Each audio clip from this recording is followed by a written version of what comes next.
The Ukrainian campaign to retake the occupied southern region of Kherson is gathering pace, according to Western military sources. Earlier this week, a key bridge in Moscow-controlled territory was destroyed, effectively cutting off the Russian troops. There's been civilian resistance to the Russian occupation of Kherson throughout. Our Eastern Europe correspondent Sarah Rainsford has been to meet some of the Ukrainians working behind enemy lines. They tumble off buses every day here, mostly women and children fleeing Russian occupation in southern Ukraine.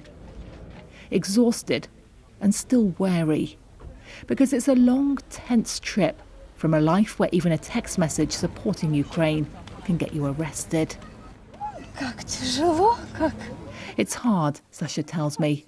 The Russians are everywhere in Kherson, wherever you turn.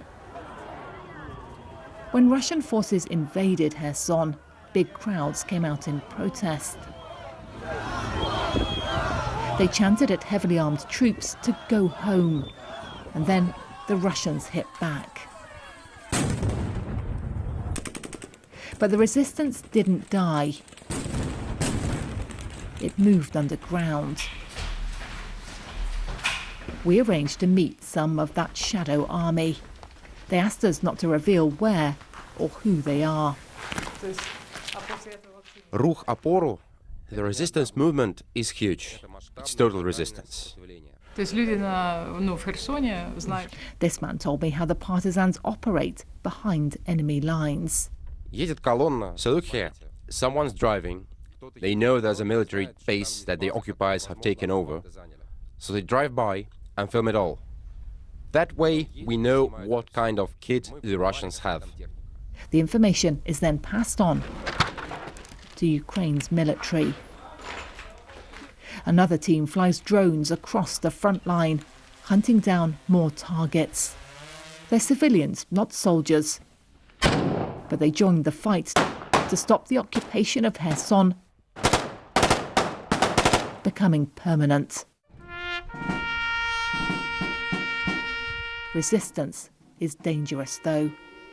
Denis Mironov was caught gathering intelligence and weapons for the partisans.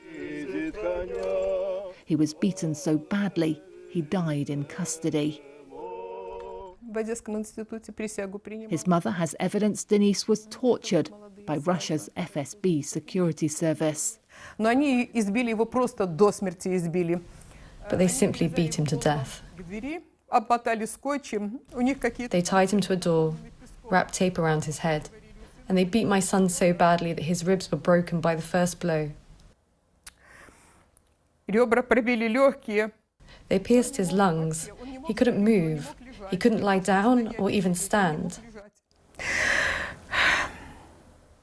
I asked the FSB how Denis died. They didn't respond. But it looks like the fight back for Kherson has begun. Ukraine says it's destroying Russian ammunition depots, hitting key bridges to disrupt their supply lines. Weapons from the West are starting to make a difference here. And so, this fighter tells me, is the resistance. He had to flee Kherson to escape arrest for his own activity behind the lines. But he tells me the Russians have very little real support there. Of course, the Russians have scared people, physically and psychologically. But the vast majority want life to be like it was before the invasion. They are waiting for Kherson to be freed, to be in Ukraine again. And if that battle does begin in earnest, the partisans say they're ready to step out of the shadows. Sarah Rainsford, BBC News in southern Ukraine.